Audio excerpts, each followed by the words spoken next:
welcome to the emergency edition of the Milwaukee's Tailgate Brewers podcast, part of the MKE Tailgate Podcast Network. I'm Steve Garchinski, your emergency fill-in, because James usually has something going on when big news breaks. What was the last one? The Craig Counsell. Yeah. Yes, it was. Podcast. Well, no, you filled in for Paul on that one because he had to do his own Craig Counsell reaction mini pod. Oh, that is right. Yeah, Yep. my own thing there. Yeah, you know, when news drops late, we got to get somebody to step in. So I'm here for James today. But with us always, we have Paul and Ryan to talk about the Corbin Burnes trade, which, I don't know, were you guys caught off guard by how quickly this hit? Yes. I was shocked. I thought that they were going to go into the season with him and that it was kind of off the table unless they were blown away. And I guess we'll get into that. Mm-hmm. So I had given up on this trade happening, and I'm surprised it did. Yeah, same. I was stunned. I was absolutely floored. Had just gotten out to Tompkins to join some friends for dinner and watching the Badgers blow a 20-point lead. So that was a real wonderful capper to the night, that happening at the same time. But we had just gotten there, and then I literally pulled up my phone because I had been driving, so I looked at my phone, and I looked down and I see you have 58 missed messages, and I'm like, oh shit, what happened? So, yeah, I found out from Easy, who just texted me swears. So just swearing. Yeah. Okay. Yeah. So, well, we're going to get to questions here in just a moment, but remember that you can help support the podcast network at patreon.com/MKE Tailgate. Ball and Glove and above patrons get the Minor League Extra podcast with Ryan and James, which you just put one out, and it'll also be the Monday edition of the pod. Yes, it will. So you get this and you'll get that part of that podcast, not the whole thing, but part of that podcast. People have really liked it. I've gotten multiple people thanking for that one. So, yeah. Yeah. So you get that. And then you also get Paul's reporting as eligible Packers mini pods, which there's one left. One went up like 2 hours ago. So you can go check that out. And there will be a Super Bowl one before the Super Bowl so that you all know who to bet on and stuff. There you go. Get your betting advice. Get it now. Patrons also get question priority here on the program, and you get a personal shout out here on the pod when you become a patron. Okay, let's get to the questions. Started off with Jay Google. Did the Brewers get enough in this trade to justify the downgrade in their chances at an NL Central title or wildcard berth in 2024? How big a drop are we talking about there? Ryan, do you see this as a big downgrade, like out of the gate? I mean, it is. So Corbin Burnes is probably the single most valuable player, or was the single most valuable player. It's him or Yelich in terms of projection for this year. And the guys that replaced it for this year, you're not going to anticipate that big of a jump. So I think that from that perspective, it is a downgrade for this year. How much that moves their odds is kind of an open question. I'm not 100% sure how much it really moves their odds because I'm not sure how good the odds were to begin with. Paul can kind of get into that if he chooses here, but I just, from that perspective, I'm not sure how big a change that actually was. I was pretty optimistic. But like Paul, I was expecting here that they were going to go into the season with Corbin Burnes and with Willy Adames and kind of make this a last hurrah. And I had sort of made my peace with that, even though that's that goes against my general gut instinct, which is to keep pushing it out to the future and to kind of keep trying to keep things lit for the future. And so I'd made my peace with it, and yet here we are, and they did what I generally would sort of favor, and I'm not really at peace with that either. I'm not sure what to think about it. So, but it's definitely a drop, but I don't know if the justification is not going to be coming this year. It's going to be coming in the future if it comes. Yeah, I think for this year, it's a pretty substantial drop. And I think that they were marginal contenders going in, and that this probably moves them to the other side of that margin, which is why it's so big. Like losing the 3 to 4 wins that Corbin Burnes delivers for you isn't that big a deal if you're a 95 win team. If you are like an 85 win team or projected to be one, or as I read on Prospectus this morning, if you are an 80.8 win team, which is what the Brewers PECOTA projection is, this matters a whole lot, an immense amount. Like not making the playoffs is bad, it costs you money, makes the season less fun, etc.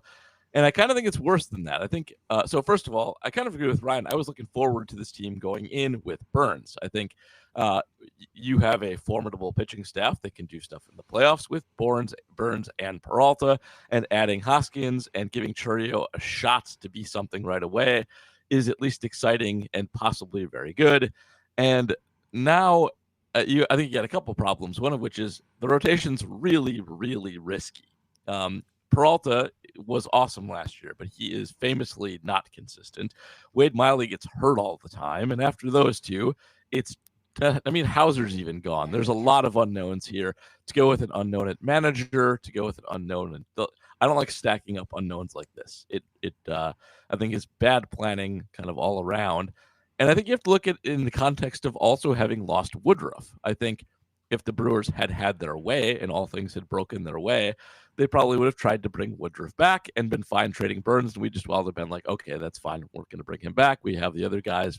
Give it another shot. Now you don't. You didn't. From last year's team, you lost a whole bunch of pitching war, and that can cascade down to the bullpen too. And deliver extra wear and tear there. So I don't like this at all. I think it hurts their chances kind of a lot. And it went from like a team I was very happy with the composition of to one where I'm just not like, now there's a bunch of crap I have to worry about that I wasn't worried about before. Thanks for that, guys. Appreciate it. I mean, hold on a second. The Brewers won the division by 9 games last year. Corbin Burnes was worth on Fangraphs 3.4 wins. Yeah. Above replacement. I'm just saying he wasn't like some lights out, starter that you like hang your hat on, and he is driving you to the title. He was part of a rotation that got him to that point. So I don't know if the rest of the division stinks.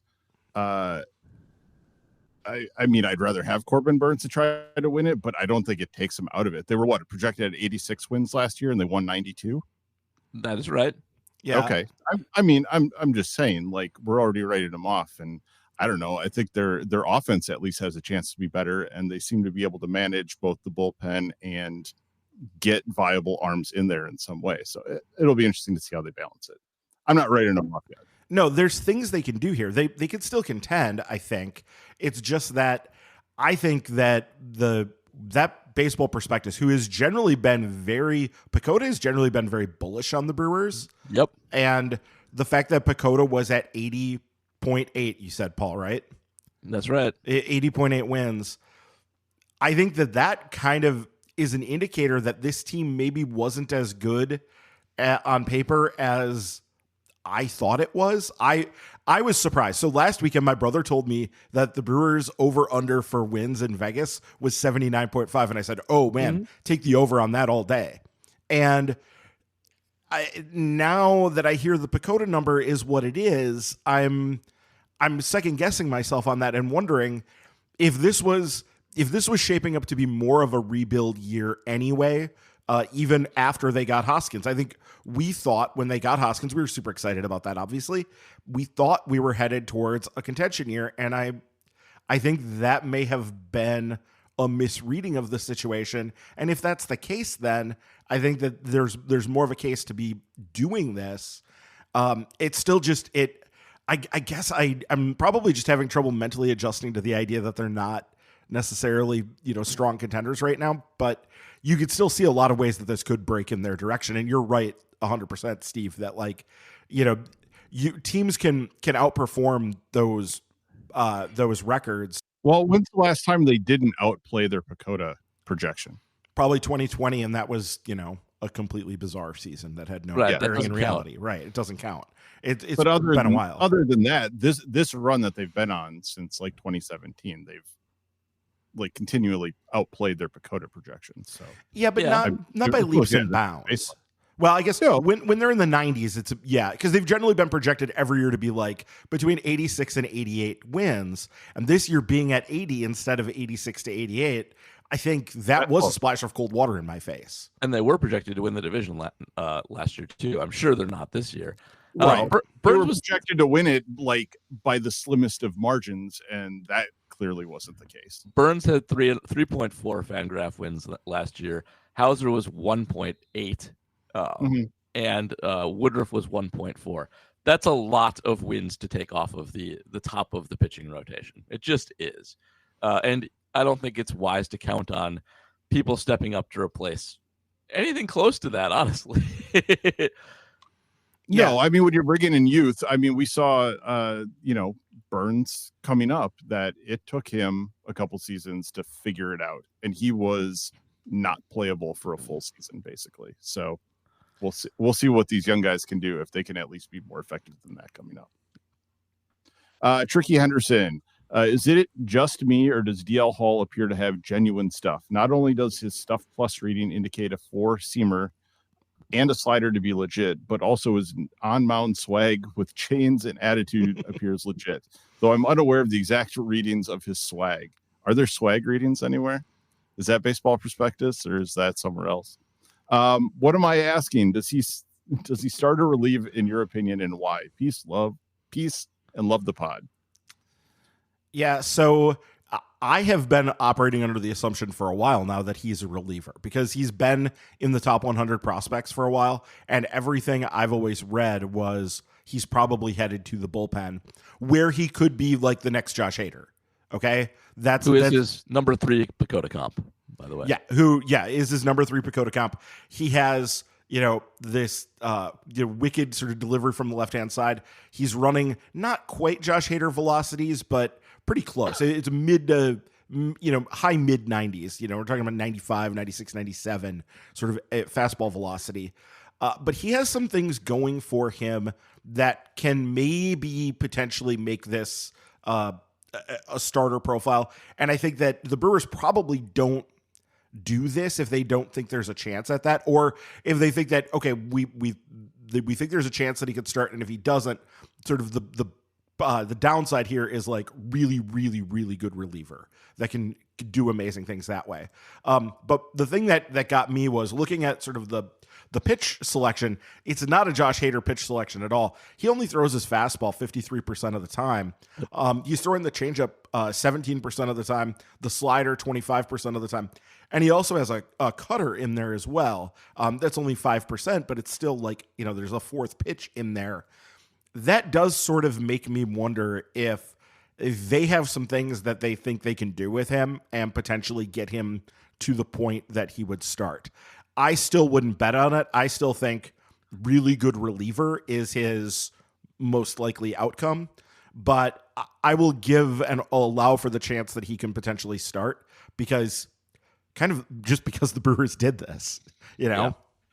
I mean, the first of all, if you go to Savant, his standout trait is his extension, which is why he's Hader-esque. He's releasing the ball very close to home plate. It's definitely hiding in the hair back there. That's all good stuff.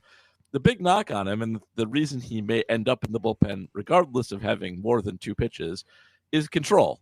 His command and control are lacking. He walks too many people. That is something that you can improve on, of course, but it's the current problem with him. And, if you're going to be walking too many people, it's hard to start you. It's just hard. Regardless of your repertoire, you got to throw strikes. And that's the knock there. So maybe they can fix it. They fix a lot of guys. They are in many ways better than the Orioles at that. And so, that's why you go and get a guy like that. And he is definitely, I think, the higher upside guy in this trade too. So to the extent I'm optimistic on anybody, it is Hall. Good stuff. And if he can start, hooray for that. But I don't think he'll start this year. I think he'll be in the bullpen this year. And, that just adds to the starter depth problems. Yeah, he did last year in the major leagues, and we're only talking about 19 1/3 innings here. He did drop his walk rate down to 2.23 and got the walk percentage, which, why is Fangraphs being weird to me? There it is, 6.2%. That's a well below average, or better than average walk percentage. How much you want to read into 19.1 innings of that, and that with the fact it was done in relief. Yeah.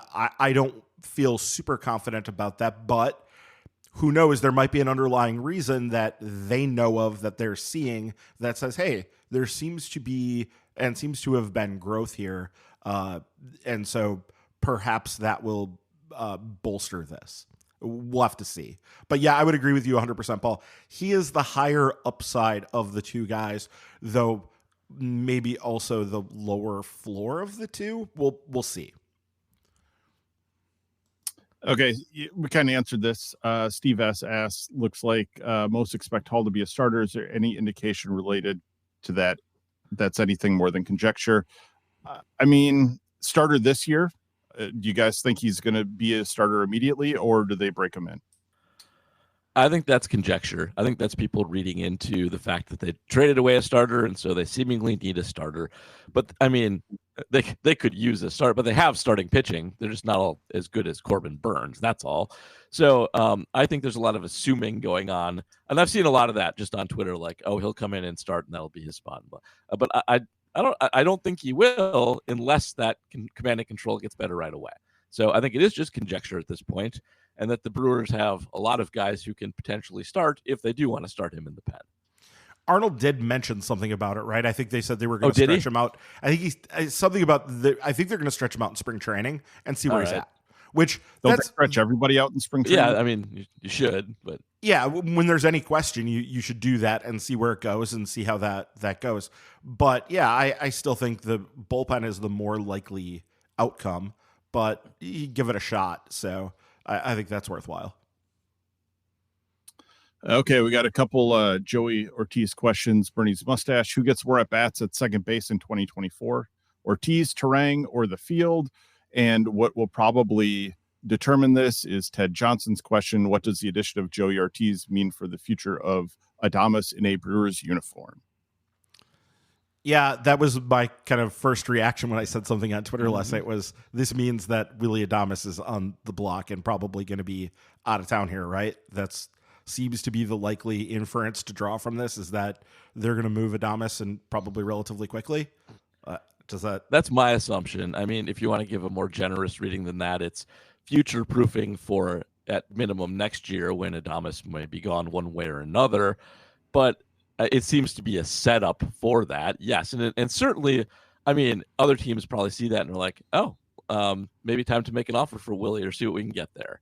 So, yeah, I think that there's a good chance that Adames is gone soonish. Before the season would be my personal bet.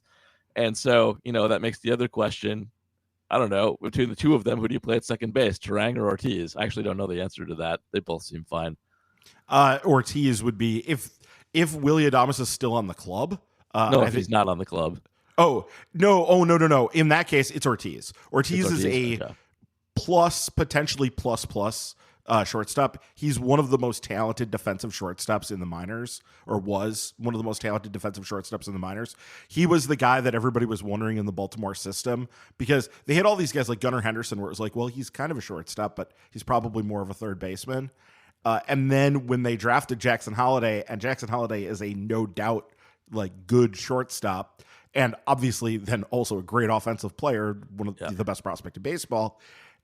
At that point, they kind of said, no, Joey Ortiz is no longer, because there were people that said, okay, Joey Ortiz might just be like an ace defender, and that'll be his role on the team. And that's, so he's really, really good defensive shortstop.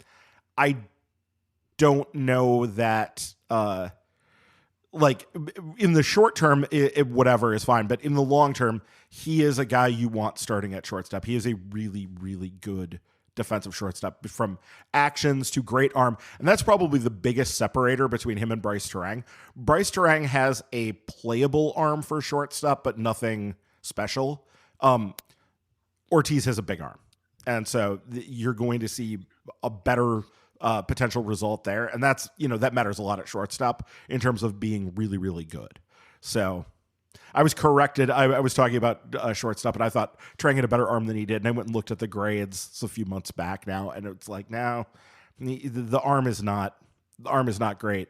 Ortiz is a better overall bet to be a shortstop. I would think that if they don't move Adames, which I am expecting, if they don't move Adames, Ortiz is going to see a lot more time there than Turang does. I think I agree with that too. I'm not super high on Ortiz's offensive profile, but I like it a heck of a lot better than Turang's, and the defense is better. So that I agree with. Yeah, because Ortiz is making like league average hard contact. So those sorts of things, whereas Turang was not. Turang's very much sort of down on the bottom of that barrel. Also, just like looking at Ortiz's numbers generally, in the minors, his strikeout rates have been well better than league average. Strikeout rates in the mid-teens, nudging around like 15, 16, 17%. League average is, into the 20s. So there's that. And he does seem to take a walk at pretty much a league average rate. I mean, I'm looking at this and talking about 9s, 8.5, 7.8. Those are right around the league average. So there's some secondary offensive skills. The thing that separates Willy Adames from him is Willy Adames has big power. Obviously, like Willy Adames has big power. And Ortiz he doesn't have that and isn't going to have that. Like that's not something that is going to be in his bag. I think he can do some other stuff. And, you're looking at in 2022 in AAA, he put up a 154 WRC plus. I guess it was only in 115 plate appearances. This last year in AAA, 389 plate appearances, a 121 WRC plus. So he's solidly above average for the league in terms of offensive production. I think he can be a guy that is around to maybe a little bit better than the shortstop average. So what is that, a WRC plus in the 93, 94, 95 range? I think he can do something like that. And then with his defense, that's potentially a 2 to 3 win player. Maybe spikes a little bit higher up to like 4 or something at some point, but I think he can be that. And that has a lot of value. It's just, it's not Corbin Burnes. So I think at his peak, he's probably going to be something like that. So there's value there, but it's just, it's not sexy. It's not exciting. And yeah, so people aren't real excited about it. Okay. Logan Inderdahl asks, this seems to be the most squarely balanced trade that the O's could have gotten. I think it just looks worse to people because of the Polanco deal, but a fair trade means a win for the O's due to leverage imbalance. So I ask you, is it me who is out of touch? No, it must be the kids. So I guess when you trade the star, does it always look bad? Yes, it does. That is true. And so it's factually true that when you're trading 1 year of anybody, your return is not going to look as good as most people think, because all you think about for most people is they traded Corbin Burnes, not they traded 1 year of Corbin Burnes versus they traded like 4 years of Corbin Burnes. That said, he is a star. He helps the Orioles immensely, and it does still feel a little bit light. And I feel like consensus was that it was a little bit light. A lot of people were out there saying this feels a little bit light. So I kind of agree with that sentiment. Mostly, I think it was. You should get more for an actual star. And I don't think you're out of touch. But I think getting the star is always the PR move, if nothing else. Yeah, and I think they certainly like these players, I think, better than the consensus does. And they have a good track record of getting guys in that they like and working with them and turning them into better players in trades where those trades were panned by fans and even by analysts who know their stuff. So they do have sort of a history of doing it that way. They're a little unconventional this way. It's a lot like the Rays. You know how the Rays always make deals like this and people go, what are the Rays doing? What were they thinking? What did they get here? And then it generally ends up working out pretty well for the Rays because the Rays are really, really good at all of this. And I think the Brewers are kind of, they're Rays light at this point in that way. So it probably works out okay for them in the long term. Obviously, that's what this is about, is the long term. But yeah, I mean, people were always going to be mad about this. I've been saying this for 2 years, that when they trade Corbin Burnes, people are going to be mad because they will not get as much as people think that they should get for him. And that's just sort of a reality. Teams don't trade top prospects the way that they used to. Teams hold on to and jealously guard those guys. And also teams like the Brewers prioritize getting guys who have control, but who've already sort of made the major leagues and have some track record there and are like ready to go. They do value that. So yeah, I guess that's pretty much it. Jay Google's got another question with an eye on the draft. Just how big is the comp A pick and slot money in this trade as well? And then also, should we blame Jim Bowden because he had the Brewers getting like 4 top players for Baltimore? Seems like this was realistic given Burnes was due. No, this was not realistic given that Burnes was due over $15 million. It was a free agent at the end of the year. Yeah, so the comp A pick is really cool here, and I'm going to come back to that in a minute because I absolutely love this for the purpose of analysis. It's so perfect. But yeah, the Jim Bowden thing, Jay and I were making fun of Jim Bowden for that at the time and laughing about that with each other about how absolutely silly some of those ideas were and how I didn't think there was any chance they were going to get that. And lo and behold, yeah, that absolutely came to fruition. But this comp A pick, what's so cool about this is that's literally what we would have gotten for Corbin Burnes next year if we had just kept him on the roster the whole time.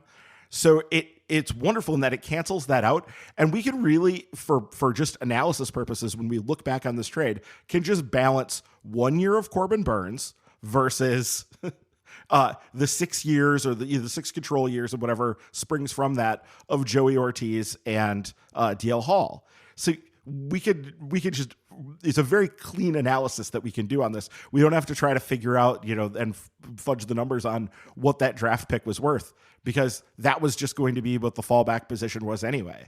So yeah. I kind of love that. And giving this front office, the team that put together that draft last year and did what they did in that draft last year, giving them this extra pick at 34. And I think Jay was saying it's about $2.3 million, giving them those resources to work with for the draft strikes me as an extremely, extremely good idea because I think they're in as good a position as anybody to be able to turn that into potentially major value. Yeah, I guess I'm going to take the opposite view of that's just boring. They just got what they already had. So whatever. Well, but it does. But they didn't lose what they already had. They didn't lose what they already had, and there's also the risk, which we're going to get into. There's more questions about this later, so I was going to hold off on that. But there's downside here for Corbin Burnes too. Okay, Devin Bearwolf. I'm a little relieved that Burnes got traded. Burnes' ERA with Contreras catching for him last year, I believe, was in the low to mid 4s, where Caratini's was under 3. Am I the only one worried about real regression under Burnes with Contreras as his predominant catcher? Well, you won't have that anymore. Yeah, we won't. So I will say this. While I would rather have Burnes on the team because I would like him leading a playoff charge, that there are some real signs that he is experiencing some actual real regression, and they were glossed over by most of the analysts I read on this trade. Ginny Surley on Baseball Prospectus kind of glossed over like, yeah, he's gotten worse 3 years in a row, but, that's why we have 3-year samples. He'll probably be okay. And, Saras and 3 other people on the Athletics review did kind of exactly the same thing. So, I will say this for Burnes. I think he's going to a good park for his specific problem that he has. Uh-huh. It's very difficult to hit home runs out of Camden Yards. It is, I think, the hardest stadium to hit home runs out of. And when Burnes isn't right, that's his main problem. It's not really giving up strings of hits or anything. It's getting bombed. So there's that. But there is, I think, some chance that he is just not playing up his stuff as well. Now, maybe this will all turn around with change of scenery and all that, but it's a risk. And so, if he comes out and he's like a league average pitcher, that would be surprising to most people. I would actually not be that surprised if that ends up happening. I would be a little surprised, but I think he'll be, still a very good pitcher. But I think Cy Young Corbin might not be there anymore. Oh, yeah, that's gone because he was like, that's an outlier season for his home run rate. Absolutely, it is. He was like at 0.3, and he's basically a 1 home run per game guy now. Yeah, 100% echo all that, and I think that you really hit the nail on the head. And there has been some stuff. I saw a tweet months ago. Now I can't remember where it was, but it went through some of the underlying stuff with Burnes, and there are some reasons to be skeptical and a little bit scared. But the biggest thing is just he's a pitcher, and pitchers get hurt. It's the main thing they do. Burnes has been pretty durable. He has been pretty durable, but he's been very durable. Yeah. Yeah, he has. He's missed some time, but he had 32 and 33 starts in the past 2 seasons. Yeah, but he was in the 20s in 2021, right? I mean, 28. Okay, so he just missed a few. Okay, so he was not that bad. So he has been pretty durable, and he's been putting up in an era when nobody goes 200 innings. He's been getting up to that number, but he's still a pitcher, and all it takes is one thing going wrong and an injury, and you could potentially scuttle all that value. You can be left without being able to trade him at the deadline. It would take a pretty serious thing for not to offer the compensation pick, but we literally just saw that serious thing with Brandon Woodruff. So if to not make him the qualifying offer, so those things are potentially losses down the road as well. So you have to figure all that in. It's not a big percentage chance that he was going to get hurt, but it's possible. It's definitely within the range of outcomes here, and because he's a pitcher, and that's just what they do. They mostly get hurt. While Ryan tries to play down Corbin Burnes' durability, Price Trozen asks, this has to mean Ashby is 100% healthy, right? So we do have insight on this because Matt Arnold was talking this up on MLB radio. Mas Haas had caught that and put that out there, that he was talking about Ashby, and the team is thinking good things about Ashby. They feel like he's in good shape. He is now, he'll come in basically a year removed from surgery, or almost a year removed from surgery by the time camp opens. So I think that you can legitimately hope that they get something from Ashby. What was his surgery on? The shoulder, Steve. Oh, was it? Okay. Yeah, it was the shoulder. So that's always frightening. But not all shoulder injuries are created equal. And he was back last year throwing at the end of the season. They just determined that he wasn't ready to go yet, that he wasn't fully recovered enough at that point that they wanted to expose him to game action. But he was already throwing and doing stuff in August of last year. So, yeah. Paul, do you have faith in Aaron Ashby? No, but they'll find enough back end starters. It's fine. The problem, I think, is you can't count on a lot of the Brewer potential starting pitchers to necessarily make a lot of starts. Like Freddie, he gets hurt and is inconsistent and he's not like the big innings guy on the team, never has been. And Miley has been good whenever we've had him, but I urge everybody to go take a look at what Wade Miley does when everybody else has Wade Miley, because it's very different. So I'm just worried about overall starting innings, and Ashby is still a question mark in my mind, and it's just going to be a lot of Joe Ross, and I'm going to be mad the whole time. Yeah, I mean, the thing with Miley is he's generally been pretty good since 2018. I think he had 1 year where he was kind of rough, but he's missed some time. He misses time, yes. Yeah, he misses time, which he did for the Brewers last year, too. I wouldn't expect more than about 100 innings from him. No, I wouldn't either. Yeah, and you could cobble together 100 innings here and 100 innings there, but it is cobbling. What you are doing is cobbling. JDS, Robert Gosser now just about a lock to be in the rotation at the start of the season. Do we agree with that? I mean, if they trade Willy Adames, there's a good chance they get pitching back for him. So I wouldn't say it's a lock. I think that it's possible. It's within the possible range of outcomes, but I would say it drastically increases the likelihood that happens. Yeah, like a lot. It increases it a lot, but it doesn't assure it. There's still time, and they could still potentially go out and sign some innings eater too. They're $25 million or something under the cap under what they paid last year. So, is there a Yuli Chassin out there? There's always a Yuli Chassin out there, always. Yeah, or is that Wade Miley? Basically, no. Miley pitched with Chassin, didn't he? He did. That was all in that same season. Okay. Morgoth 10 with the trade. Is this starting rotation now better or worse than the likes of the 2018 Brewers? If my Googling is correct, the starts leader in order that year were Yuli Chassin, Chase Anderson, Junior Guerra, Brent Suter, Wade Miley, Freddie Peralta, Zach Davies, and then we're under 10 starts. Am I crazy to ponder with no further analysis if the 2014 rotation looks better? Better than the 2018 Brewers? I mean, some of those guys are okay. So yeah, I mean, I Chase Anderson was bad. He was bad enough down the stretch in 2018 that the Brewers yanked him and didn't put him on the postseason roster. Junior Guerra was also not all that good down the stretch that year. Suter was a fill-in guy. Wade Miley, yeah, Freddie Peralta just kind of got a little bit of time here and there. That rotation in 2018, go back and look. I mean, it was very much not special. It was mostly just 4.2 and dive.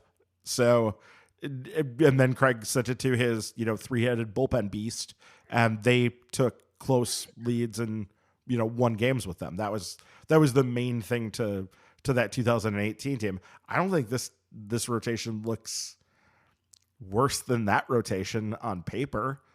Certainly not what that rotation became on paper. Right. Okay, Ian Pomplin, our starting rotation looks weak now. Do you think we sign an established starter? Are there any names out there you want? I would bet that we do. It's the reasonableness thing more that there's people out there that I certainly wouldn't mind having.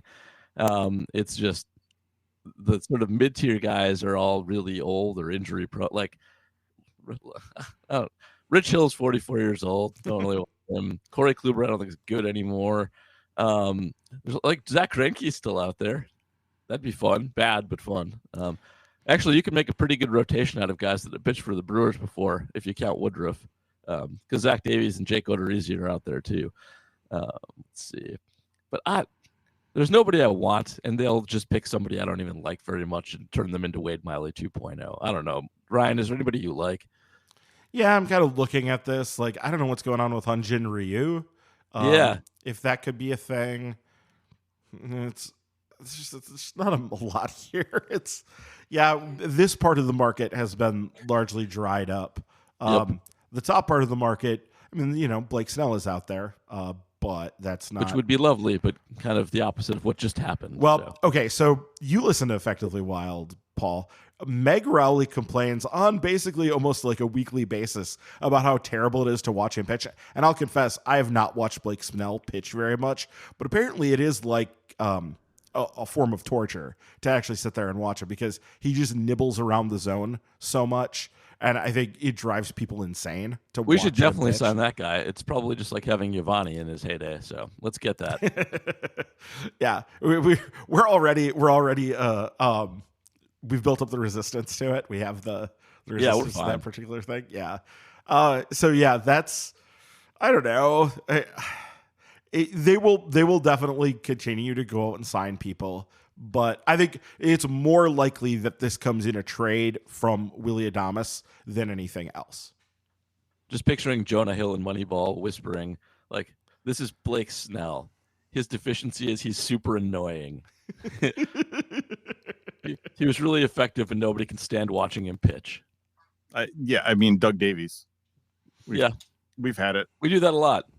So. Yeah, that happens. Samuel Gill. So who is in the Brewers rotation right now? Do we have a top five? Yeah. So according to what was on Roster Resource before this, you had Peralta, Miley, Ray, Gosser, Ross, and Ashby. So that's 6 guys right there to start the season. Those are guys. And they are, so that's probably where you start.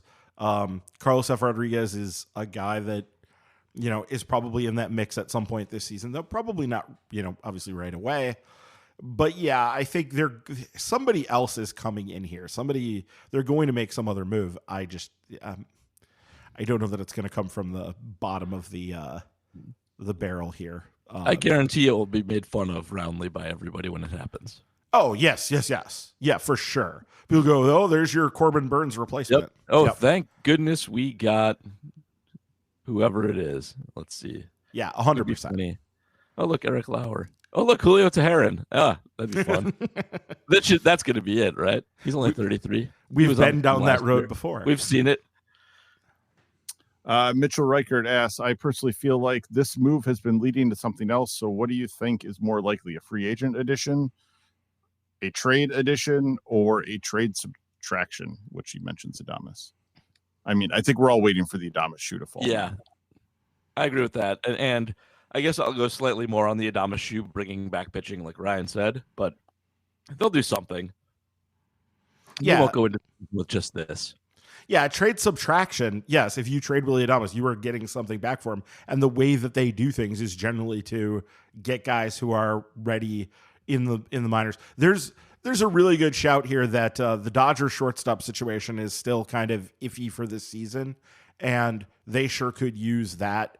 And the Dodgers just like absolutely shit out good pitching, like it's nobody's business. So they could send one or even two of those either major league ready or near major league ready arms over in exchange for Adames. Not from the top of the heap, but from, the middle of their pile of just an insane number of young starting pitchers. I could see that. My only lemonade. Is it possible that the Brewers were waiting to make this trade until after they signed Rhys Hoskins? In his press conference, Hoskins stated that he only considered contenders. Oof, that seems like a possible bait and switch. Yeah, so we were talking about this a little bit today. I kind of think that maybe the timing of it was that they waited to do something like trading Burnes until they had got their Rhys Hoskins on board.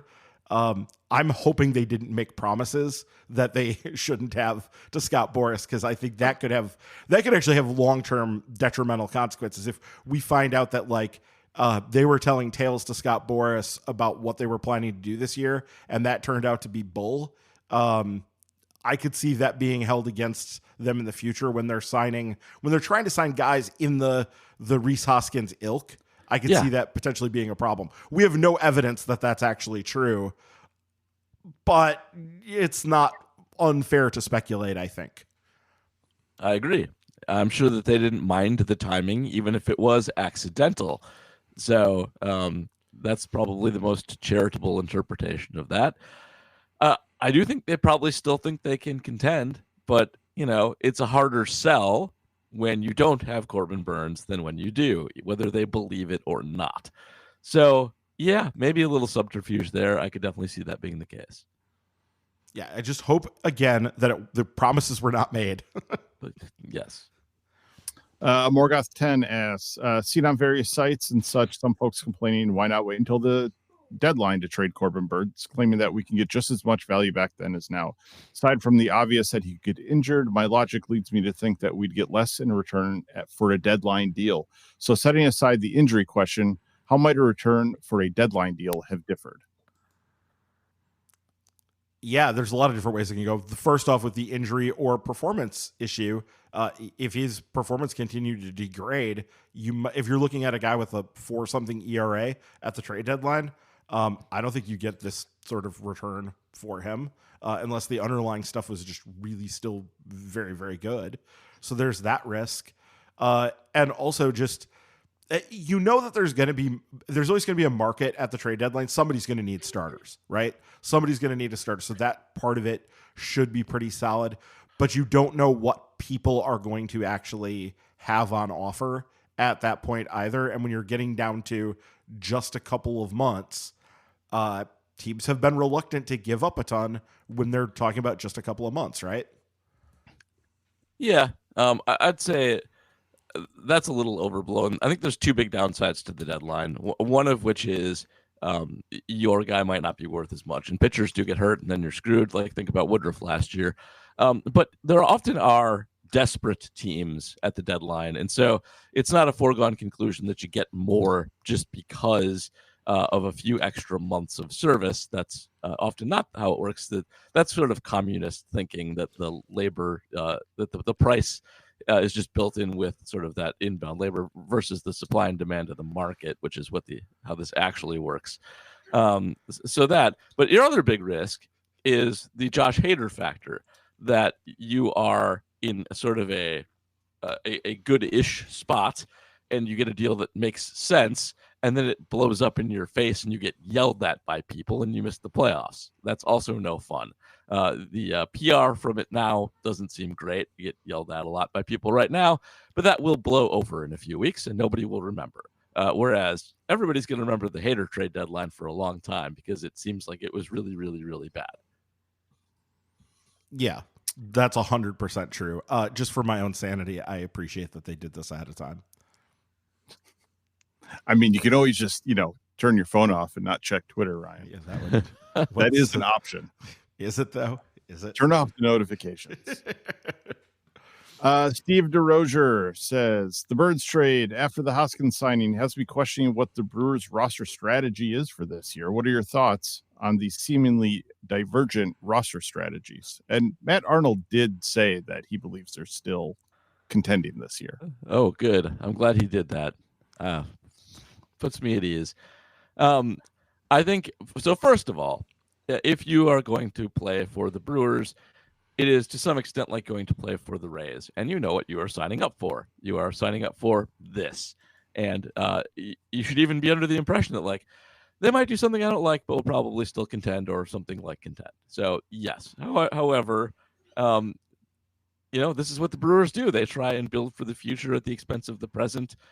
Understanding that they can still usually work some magic in the present most of the time. That's just how they work. And I don't even think they're lying. I think they do believe it. And most Major League Baseball teams in sort of the middle of the pack, I think all believe they can contend. You kind of just, you understand things can go wrong, but you project things to go right. And you try and sell that belief on everybody. And so I don't even think they're necessarily lying, but is what it is. They get an offer they like, they're taking it. They're not in this for the present at all. Yeah, and Hoskins so let's run down the list of things that Hoskins is. All they had to do was give him money. They didn't have to do anything else. There was no trade given up here. And it gives them a legitimate middle of the order bat, which I think for player development purposes could come in handy, where you don't necessarily have to stick Jackson Chourio right in the middle and like people have to pin their hopes that like Jackson Chourio is going to be great right away. I think having a better middle of the order, having a better core to build around takes a little bit of pressure off of the younger players to feel like they have to be the producers. They have Rhys Hoskins in the middle of things, and that's going to work. Now, you can trade Rhys Hoskins if you're out of it. If things have fallen apart and they're bad, you could trade Rhys Hoskins if he's doing well at the trade deadline, and that's fine. Or you can hold on to him to the end of the year if he's doing really well and you're maybe competing or whatever. Hold on to him to the end of the year, and then you can go ahead and potentially get a draft pick for him. So there really wasn't a lot of downside here. The complaints about this one have really left me kind of flat-footed because I'm wondering, why are people complaining about this? It literally was just money, and all anybody wants Mark to do is spend money. And so he spent money on this, and so let's just not look a gift horse in the mouth here, people.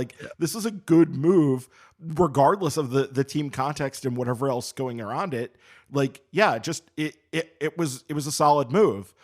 You could kind of take it independently from the other stuff and say, the rest of it doesn't really matter how it plays with this other thing. It seems a little bit weird. It's counter buildy. Hi, Nick. But, it's not, it doesn't really hurt them in any way. So you might as well do it that way. Made Wiley with a very Ryan question. Are the Brewers becoming the Brighton of MLB? Seems like it's becoming a core strategy to develop talent to use to bring in even younger, more controllable talent. Yeah, so you probably guessed. That's what Brighton does. They develop up players. They get kind of good players from around Europe. They bring them in. They get them to be shining on the biggest stage in football in the Premier League. And then they sell them off and collect more good young players and, do the thing again. And it has got them punching way, way above their weight in the Premier League for a little while now. It's worked out. Now they've been through a couple managers. It seems to be a pretty good working strategy for them. And I think it's not a terrible comparison to what, all of these teams are trying to do. The Brewers, the Rays, Cleveland, formerly Oakland before they decided to do their whole thing. It's not different really from what they're trying to do. And so, this is kind of what you're doing. And there's a bitter pill to swallow with this. And Steve, this goes back to when me and you and JP started the podcast. We used to talk about this all the time, that there was going to come times, because we were looking at, a really good young core is what we were all excited about. Lewis Brinson and Monty Harrison were going to be the great guys and Corey Ray were going to take us to the promised land.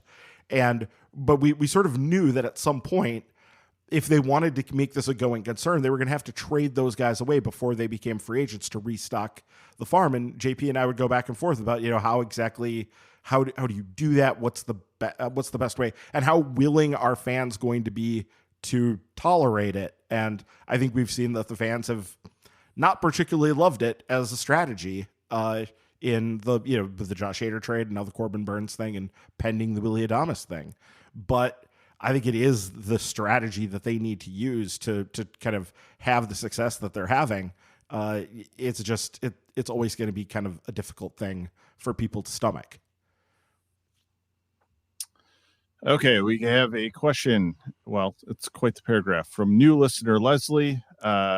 Says they're really digging the show, but a lifelong Brewers fan since the early 80s. Saw a ton of games at County Stadium as a kid, including the filming of Major League. They're in my blood. I just want to offer last year was so damn much fun to watch. Honestly, one of my favorite seasons over the past 40 years. Win or lose, what confuses me is whenever I hear talk about Turang on any pod, it's been somewhat negative or pensive. Obviously, he struggled at the plate, but A, he's a rookie, and B, the entertainment value and excitement surrounding every single play had me on the edge of my seat. It was a phenomenon I've never experienced as a Brewers fan on any level. Am I alone in that awe? I guess what I'm saying is, why aren't more people jazzed and focused on the defense? All of the metrics, rabbit holing can come off as doom scrolling to me in a way. Baseball is complex, but also beautifully simple when you soak it in from the gut. How about we stop and smell the roses once in a while? Is any of this a ringing true, or am I just old? Cheers. Keep up the good work. So I guess is Turang's defense that good? So I think that is a fine way to consume the game, and Bryce Turang on defense is very exciting. Bryce Turang is excellent. One of the problems that we all have here as baseball nerds is sort of the preconceived notion of what Turang's offensive profile is likely to be. And while there was some upside there at one point, his offensive profile is likely not very good. And when he comes up and has seasons like that at the major league level, it kind of confirms the priors that we have about him. So, yeah, he's just a rookie. But our idea of Bryce Turang coming into that season was there's a good chance he's not going to hit very well. And there's a good chance he'll never hit that well. And that is what happened.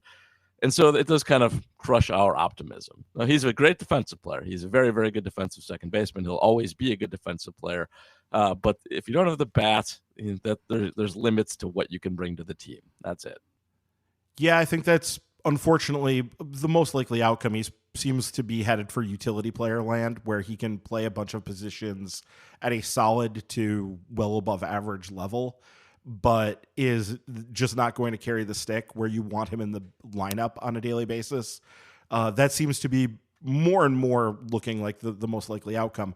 I wouldn't completely discount his ability to potentially add strength and get bigger. He's still not very old. He's a year and a half younger than Joey Ortiz. He's not very old at all, even though he's been in the system forever because the Brewers got him when he was fairly young. But yeah, I think that it is fun to watch him play defense, but it's also not that fun to watch him hit. So, and there's just not a lot of value there. And so it sucks. It's unfortunate, but I'm hoping that he improves, but I'm not necessarily counting on a huge leap forward at some point here. We will see. What is his ceiling as a hitter? I mean, if he ends up kind of doing as well as we could possibly expect, I mean, he's never going to hit with any power, right? Keith Law said a few years back now, like 2 years ago maybe, said he thought he had 15 to 20 home run power in him once he figures out how to attack certain pitches and like learn leverage. I don't know. That seemed optimistic, but then again, in his AAA season in 2022, he hit like I think it's 13 or 14 home runs playing in the most home run suppressing ballpark in AAA. So I think if you looked at his home road splits, he had like 4 home runs at home and 9 on the road. So there might be more home run power in there than you think, but the reality is that he doesn't make hard contact that often. His StatCast numbers are bad. Paul, do you have it handy? What actually his? I absolutely do not, but they're not good. Yeah, they're bad. They're below average. So it's not something that you'd necessarily get excited about that. And James Anderson and I have long had this going back and forth where I'm pro Terang and he's anti, and largely because of, just the hard contact issues. So, yeah. Okay, well, that does it for questions this week. I don't know. Talking it through, do you guys feel any better? Feel worse about it? It's a young team, so I guess I'm like, well, we'll just wait and see what happens. I'm unchanged from my initial reaction. I wish they had not done it. I kind of get why they did, because they do stuff like this all the time. But I was looking forward to a more complete build on this Brewers team. And now they've added a bunch of questions, and it annoys me. So, no, I still feel bad about it, generally. Yeah, I'm still I'm profoundly meh about this whole thing. Like, it's just very ambivalent because, like I said, I was ready to do the thing that I'm generally not ready to do, which is to go all in-ish on a season, and was ready for that, and then they took that away. And for players that I don't love, I think there's more value here than a lot of people are seeing, but I don't love them. And I would much have preferred that they got Coby Mayo. Sorry. I would much prefer that they would have done that, but I don't think he was offered, because I think if he'd been offered, the Brewers probably would have gotten him. So yeah, I don't really know where to go from that. Like you have to take what's available to you on the market.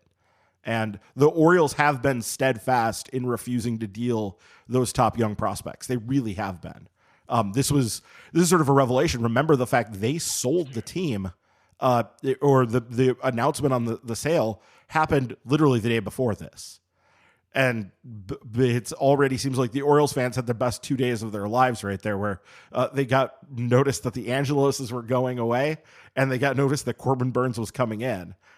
So pretty happy for them. I was an Orioles fan in the mid 90s for a minute when BJ Surhoff went there. So I guess I can revive that. I have a Brady Anderson jersey in my closet. I'm sure it doesn't fit, but I still have it. Well, I want to see you wear that thing out. If Corbin Burnes wins the Cy Young for the Orioles, I think you should have to wear it. I should have to wear my Brady Anderson jersey. Yeah. Dig that out. That'll look good.